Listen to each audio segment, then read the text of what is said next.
તો પ્રાંતિજના કમાલપુરનો જવાન પરમાર જયકુમાર છેલ્લા 13 વર્ષથી બીએસએફમાં દેશની સેવામાં હતો અને પંજાબ, કાશ્મીર, બંગાળ અને મિઝોરમમાં ફરજ બજાવતો હતો.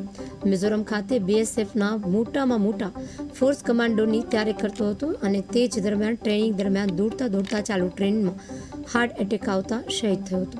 જવાનના મોતના સમાચારને લઈને પરિવાર સહિત સગા સંબંધીઓ ગ્રામમાં શોકનો મોજું ફરી વળ્યો હતો. તો જવાનો પાર્થિવ દેહ માદરે વતન કમાલપુર ખાતે લાવવામાં આવ્યો. તે પહેલા જ પ્રાંતિજ ભાખરા બસ સ્ટેશન સુધી જવામાં આવ્યો હતો. ત્યારે હજારોની સંખ્યામાં લોકો શહીદ જવાનની અંતિમ યાત્રામાં ઉમટી પડ્યા હતા.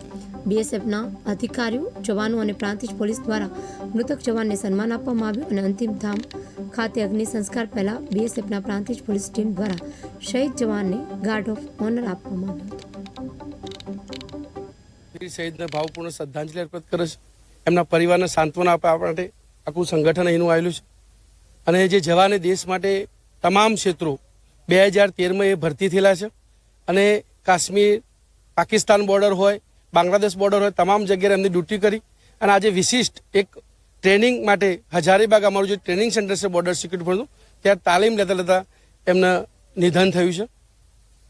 અને આપના માધ્યમથી સરકારને પણ એક વિનંતી પ્રાર્થના કરવા માંગીએ છીએ કે દેશના જે આ પેરામિલિટરીના જવાનો દેશની આન બાન શાન માટે શહીદ થતા હોય છે, બલિદાન આપતા હોય છે, તો આપણે આ વીર જવાનોને શહીદ આપવા માટે ગામના તમામ લોકો પણ અહીંયા આગળ આવેલા હોય છે. એમના માટે કોઈ પણ જાતનો ભેદભાવ નથી હોતો. તો ખરેખર આ જે જવાનો છે એમને સાચી શ્રદ્ધાંજલિ આપવી હોય તો આપણા દેશના આર્મી અને સેનામાં જે મોટો તફાવત છે દૂર થાય, એ જ આપણા વીર જવાનોનો સાચી શુભેચ્છા ગણા છે.